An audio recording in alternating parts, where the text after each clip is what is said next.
Norbert Coutor, secrétaire administratif de la FESEN CSTB. Bonjour, bienvenue sur l'Actu Matin. Bonjour, M. Tanguy. Alors, vous êtes là un peu qu'on parle de cette série de mouvements que vous avez lancé depuis 2 semaines avec diverses fortunes. Il y a à peu près 2 semaines, alors que tout le monde avait oublié le mot grève. Je dois dire au Bénin, en tout cas dans le secteur de l'éducation, votre organisation a décidé d'une journée de grève. Cela fait pratiquement 8 ans qu'on n'a plus entendu parler de cette affaire. C'est maintenant que vous vous réveillez. Un peu comme si vous aviez été évalué par le percute que vous avez envoyé, c'est-à-dire la suppression ou ma foi le contrôle, sinon l'encadrement des mouvements de grève au Bénin. C'est quoi? C'est maintenant le réveil? Merci. Bonjour M. Tanguy et bonjour les téléspectateurs. Et on n'a pas été... Bon, ça doit avoir son effet. Ça a dû vous déstabiliser. Voilà. Mais on a constaté que ce repli n'a pas permis aux problèmes de l'école d'évoluer. Les problèmes sont restés là. Ah bon? Et même plus profonds que par le passé. On va les examiner tout à l'heure. Alors pourquoi vous êtes resté tout le temps silencieux alors que vous aviez quand même la possibilité de 10 jours de grève? Cela veut dire que vous n'aviez pas eu besoin notamment de ces moments de grève par le passé en réalité et que c'était des abus. Non. Si on a pu rester 8 ans sans les grèves. On a pu... Oui, c'est ça, je dis que mais le système qui a été instauré, on a dit retrait de droit de... Bon, il faut dire que ça a été mal aussi apprécié. Comment? On dit il n'y a plus de droit de grève. Oh, il y avait bel et bien droit de grève. On a 2 jours dans le mois. 10 jours dans 10 jours dans l'année. Mais avec la volonté pour dire, même, on va négocier. Il y a les cadres de concertation, on va faire, on dit, bon, regardons et observons. Mais on a observé, rien.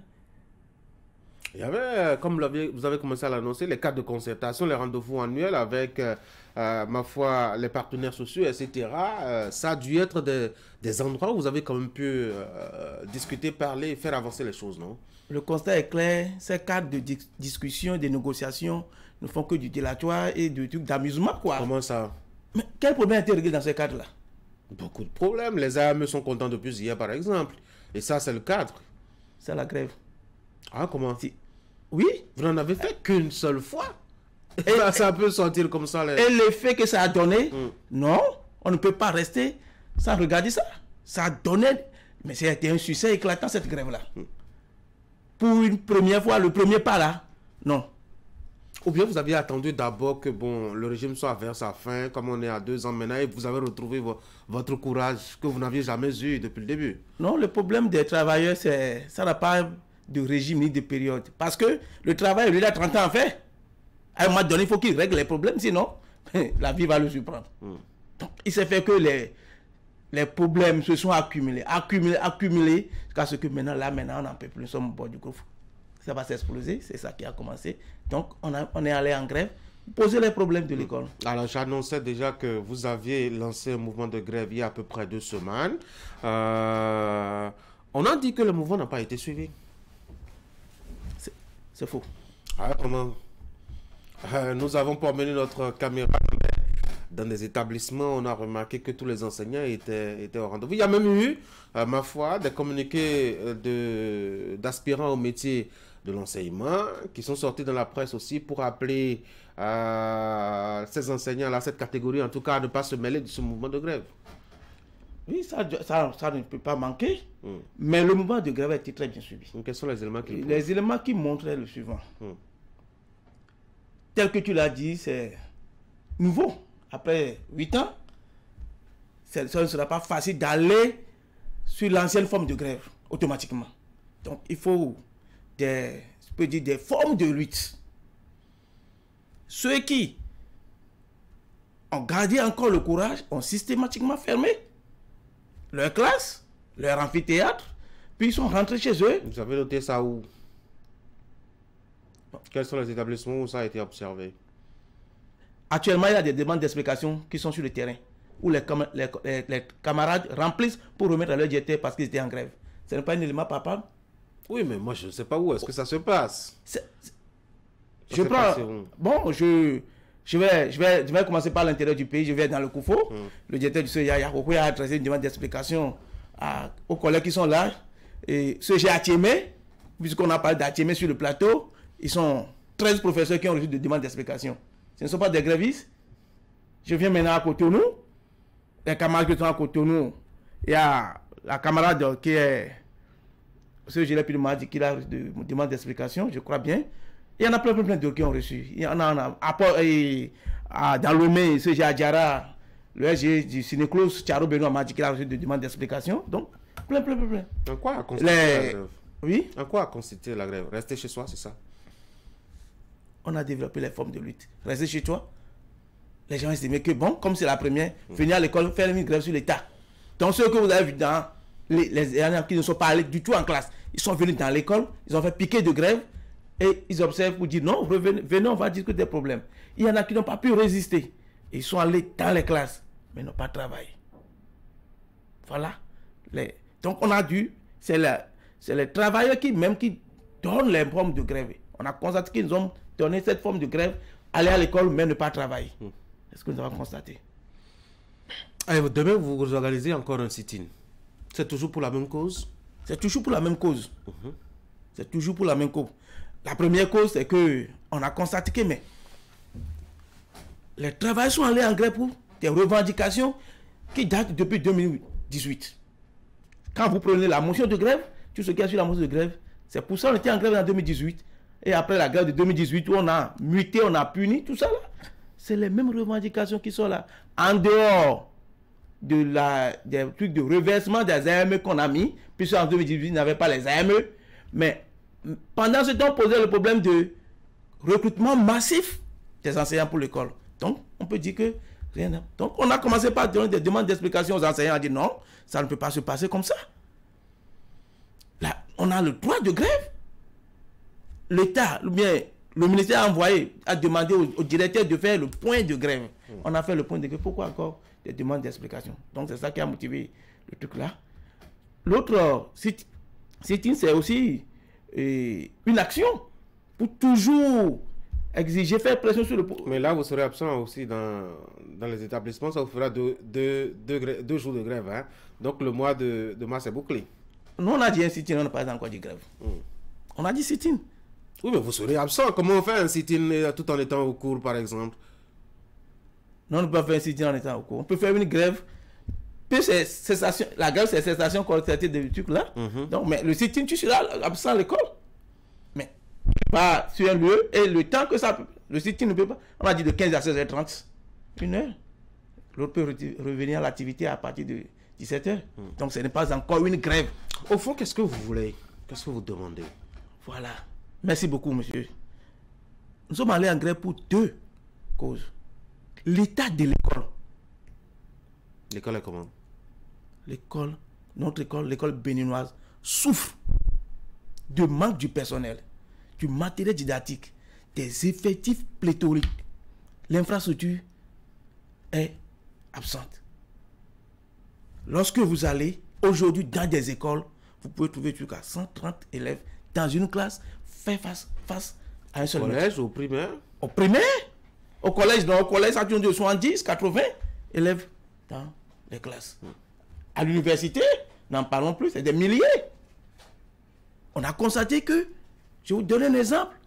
Je prends l'école urbaine centre Alada. Il manque 5 enseignants là. 5 enseignants. Je prends, malgré le déploiement des AME, il y a des collèges qui n'ont pas calculé. Je prends le CE2 Natitengu, qui n'ont pas calculé la moyenne en philosophie parce qu'il n'y a pas de problème de philosophie. CE2 Natitengu. Oui.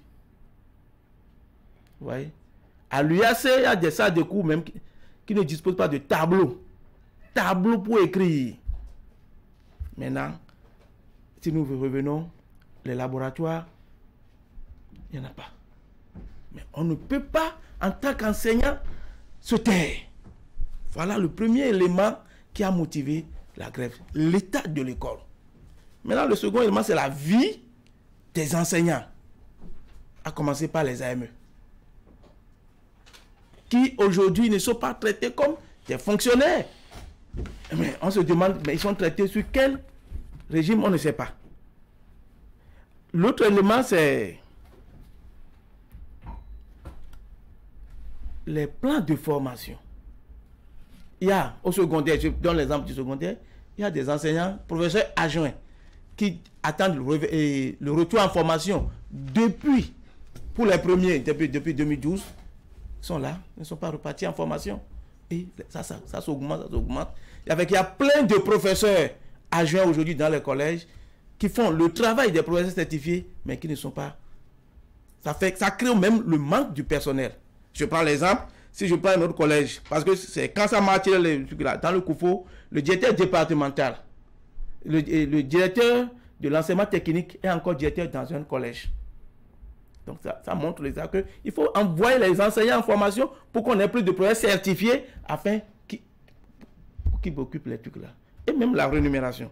Lorsque je prends, par le passé, nos aînés au sein du SNECP ont milité pour que dès que tu signes un contrat à durée déterminé 2 fois et un contrat à durée déterminé, qu'on te reverse avec le temps en agent contractuel et en agent permanent de l'État. En fait, l'avantage est que dès que tu deviens agent permanent de l'État, tu peux passer des concours pour CP et le truc d'inspectorat. Tout ça là, maintenant aujourd'hui, c'est bloqué. Ça s'est arrêté. Depuis 2007, l'école. Vous avez dit pourquoi au moins, non? On n'a pas. Pourquoi? Non. On dit on reversait, mais on n'a plus reversé. On dit mais pourquoi on ne reverse pas? On dit mais on travaille. La dernière fois, le 5 mars, on était au ministère. Le ministère dit on travaille. Mais à quelle vitesse, à quelle allure? C'est le gouvernement seul que c'est. Donc voilà, il y en a. Donc 2008, 2009, 2010, les collègues l'attendent le reversement. Maintenant, il y a le problème fondamental de la carrière. Ce problème se pose en termes de diplôme obtenu avant la formation des professeurs adjoints. Il y a des gens, après d'avoir été reversés, ils sont décaissés le sous de leur propre pour se faire former. Mais après leur formation, on dit on veut former maintenant les gens pour le CAPES. Celui-là dit non, j'ai dit le CAPES, c'est la même école qui va nous former, c'est la même école qui m'a donné le CAPES. On dit non, de repartir. Ceux-là sont là bloqués, les diplômes à main, ils font le travail. On estime que ça a trop duré. Ça a trop duré, il faut les prendre en compte. Maintenant, la question de la dernière. La CNSS là, c'est que on était à la Caisse nationale de sécurité sociale où on a maintenant reversé au Fonds national de retraite. Donc, ce qui est cotisé là-bas, on dit le Fonds national réclame ça. Donc, il dit ceux qui veulent avoir une retraite sur le Fonds national. Vous faites la bataille du Fonds national de retraite maintenant plutôt que de vous concentrer sur l'éducation des enfants, la formation des enfants. Ça doit se faire entre structures, non? C'est si facile, non? Non, non, ce que nous exigeons à travers ça, c'est l'application du décret. Le décret dit quoi? Le décret dit non, qu'à d'abord, le décret n'a pas encore d'arrêté d'application, mais il faut suspendre le prélèvement des cotisations. Au niveau de la CNSS. Au niveau de la CNSS. Parce que ce n'est pas comme ça que ça se pose. C'est que le type est déjà au Fonds national de retraite. Mais ce qu'il a cotisé à la CNSS n'est pas versé au Fonds national. Mais le Fonds ne peut pas commencer par faire une retraite à partir du manque là qui est à la CNSS. Donc, prélève maintenant ça là pour dire que le type, c'est tout comme s'il cotise 2 fois. Ah, donc il y a 2 prélèvements. Il y a 2 prélèvements. Et ça continue, même les gens vont à la retraite, on continue de prélever parce que ça n'a pas fait le nombre d'années. Bon, ben, maintenant, je vous ai écouté, je n'ai pas vu un peu une place accordée aux aspirants au métier de l'enseignement. D'ailleurs, même, c'est pour cela qu'ils se fâchent, pour dire que vous concentrez sur votre cas uniquement et essentiellement. Et voici que hier, le gouvernement a décidé de leur faire de bonnes situations. Là, vous avez l'herbe qui est coupée sous vos pieds. Hein. L'herbe n'est pas coupée sur notre pied. Ah oui? Comment vous allez faire? Puisque c'est eux qui représentent la grande masse des enseignants. Oui, 80%. 80%. Alors, oui. Comment vous pouvez faire une grève et réussir sans ces 80%? Ils sont allés bel et bien en grève et c'est ça qui a motivé. Oui, mais à partir d'hier, ils ne peuvent plus aller en grève, en tout cas avec ce qu'ils ont eu. Ils peuvent très bien aller en grève. Parce que la question de la carrière, on dit l'aspirant du secondaire qui a 27 heures, 28 heures, qui doit parcourir 3 collèges. C'est pas parce qu'il a 12 mois sur 12 que le problème là est réglé.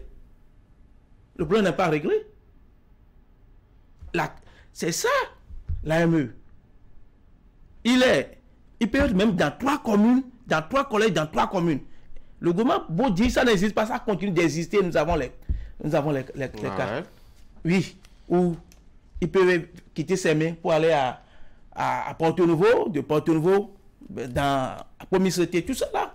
On a ces cas-là. Donc, ça, c'est... Mais, tu as 12 mois sur 12. C'est bien. On a pris acte. Tu as l'assistance maladie, tu as La retraite, tu as... Non, pas la retraite, je n'ai pas vu ça là. Pas vu la retraite. C'est ça, c'est là même. Il faut les reverser en argent contractuel de l'État pour qu'ils aient de retraite. Pour qu'ils aient de retraite. Et pour que leur carrière ne soit plus totalement précaire. Donc le combat, ils sont toujours au combat avec nous. Ils nous ont félicités. Très bien. C'est eux qui vous ont dit ça? Ah, comment ça? Hier là, on dit félicitations, on a bien commencé, du courage à nous. En tout cas, on verra bien quelle tournure cela va prendre. Demain, vous avez donc un sit-in et je disais que ça vous fera les 2 jours pour le mois. Ça ne fait pas les 2 jours. Ça ne vous fait pas les 2 jours. En tout cas, le 26 mars prochain, on fera la 2e journée pour le mois de mars. Ah, tiens. Bon, en tout cas, on verra comment vous allez négocier cela avec l'employeur sur les 2 jours de grève auxquels vous avez droit. Alors, un mot rapidement pour finir. Non, le mot pour finir, c'est appeler les camarades à la détermination pour dire que les élections professionnelles en cours ne vont pas régler notre problème, mais c'est les mouvements. Donc, tel que la FCN le dit, la résolution des problèmes d'abord, les élections après. D'accord. Et je les mobilise pour le sitting de demain. Merci beaucoup d'avoir passé le message. Norbert Couto, je rappelle, vous êtes secrétaire administratif de la FCN-CSTB qui a lancé un mouvement de grève il y a 2 jeudis et qui promet un sit-in demain pour toujours protester et réclamer de meilleures conditions à la fois pour l'école mais aussi pour l'enseignant. Justement. Bonne journée. Merci beaucoup. Mesdames et messieurs, on va passer maintenant à une autre rubrique. Voici Santé Matin chez vous.